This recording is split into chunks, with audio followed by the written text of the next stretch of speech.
Plasma को discuss करेंगे। Plasma is also called fourth state of matter. Plasma को fourth state of matter भी कहा जाता है। अब प्लाज्मा बनता कैसे है, फॉर्मेशन ऑफ प्लाज्मा को देखते हैं। सब को आपने टप किया तो ये या गर्म किया, कोई भी सोर्स है, ये लिक्विड में चेंज हो गया, और फिर इसी तरह लिक्विड को फर्दर आपने हीट किया, ये गैस में चेंज हो गया, गैसियस स्टेट में चेंज हो गया। अब गैस जो है वो एटम्स या मॉलिक्यूल्स पर मुश्तमिल है। अगर गैसेस के एटम्स को हम कंसिडर कर ले, ये समझो एक गैस है और ये उसका एटम है। गैस के एटम के दरमियान हमें पता है न्यूक्लियस पाया जाता है, और न्यूक्लियस में पॉजिटिव चार्जेस होती है यानी प्रोटॉन होते हैं, और इसके शेल में या शेल्स में, और बहुत ज़्यादा शेल हो सकती है, इनमें इलेक्ट्रॉन्स पाए जाते हैं।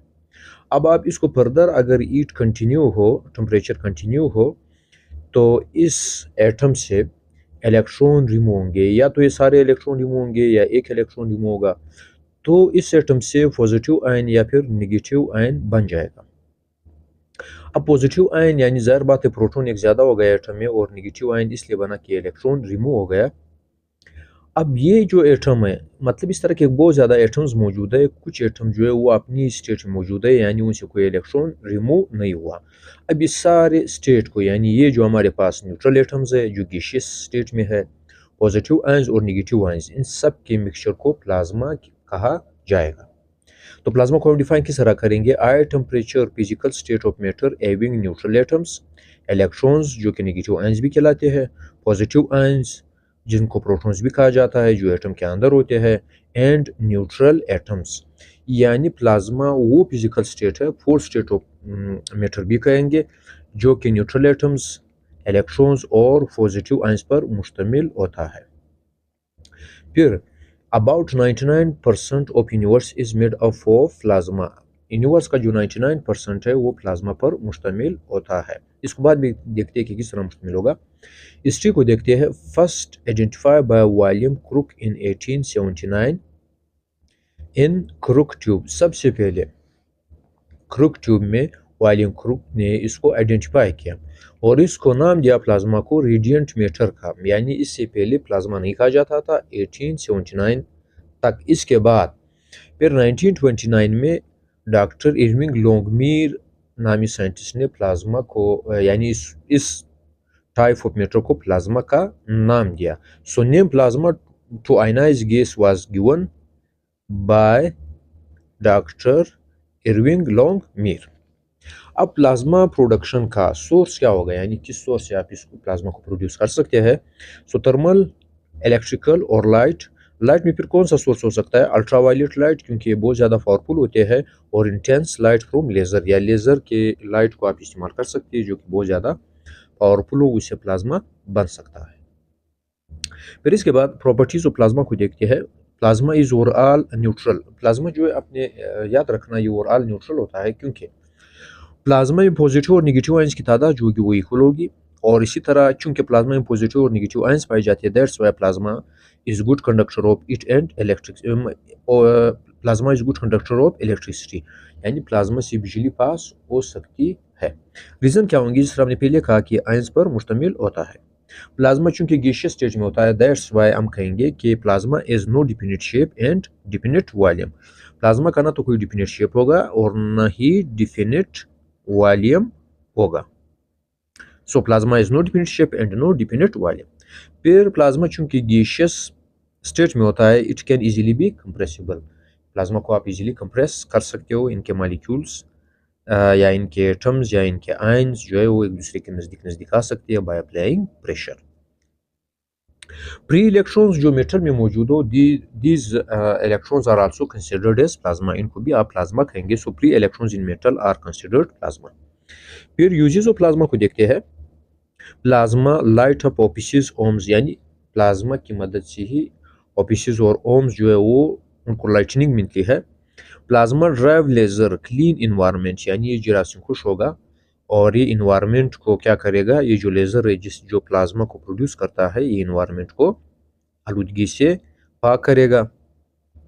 यूज फॉर प्लाज्मा जो होगा, इसका थर्ड यूज होगा use for sterilisation of equipments in operation theatres. Operation theatre में जब ऑपरेशन होता है तो जाहिर बात है इनके इक्विपमेंट्स में जरासीम होंगे, तो अगर इसको प्लाज्मा से ट्रीट किया जाए तो ये साफ हो जाएंगे, यानी जरासीम से ये बिल्कुल फ्री हो जाएंगे।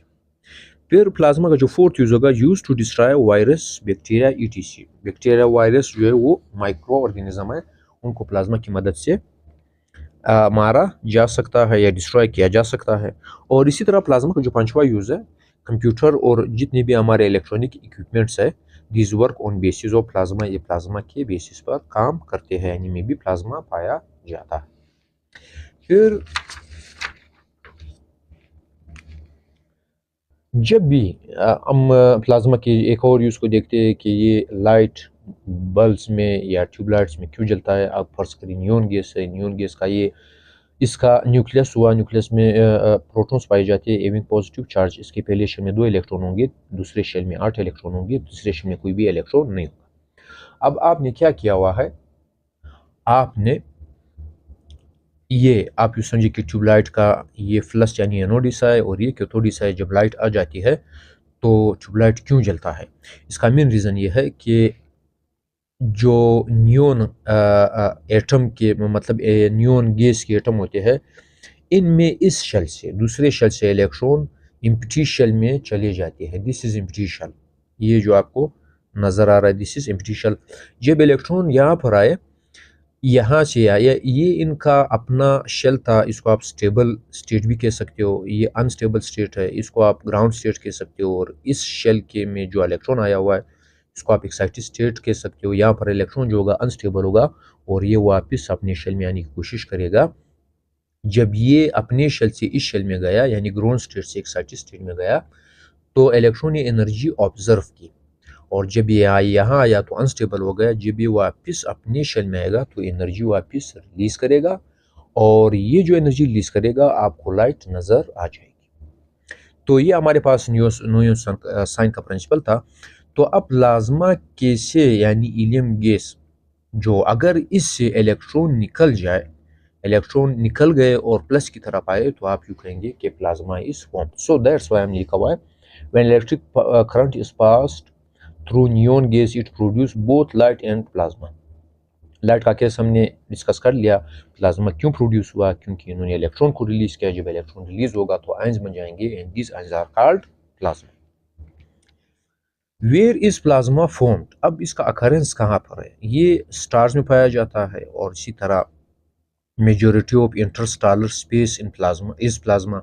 जो स्टार्स के दरमियान जो भी स्पेस होगा उसमें भी प्लाज्मा पाया जाएगा। लाइटनिंग डिस्चार्जेस एंड फ्लेम्स, जो लाइटनिंग डिस्चार्जेस होती है जब बारिश होती है, और इसी तरह फ्लेम्स जो है उसमें भी प्लाज्मा पाया जाता है। फिर हमारे पास 2 किस्म के प्लाज्मा है, one is artificial plasma and other one is natural plasma. जो हमारे पास आर्टिफिशियल प्लाज्मा होगा, this can be created neon science में आप क्रिएट कर सकते हो। ये जो हमने अभी डिस्कस किया, तो इसमें हम लोगों ने जो प्लाज्मा क्रिएट हुआ, दिस इज आर्टिफिशियल प्लाज्मा। और नेचुरल प्लाज्मा क्या होगा, एग्जिस्ट ऑन हाई टेम्परेचर और लो टेम्परेचर वैक्यूम, यानी हाई टेम्परेचर पे ये तो पाया जाएगा, ये तो इसमें कोई शक नहीं है। लेकिन वो वैक्यूम का इलाका जो लो टेम्परेचर पर मुश्तमिल हो, उसमें भी प्लाज्मा हो सकता है।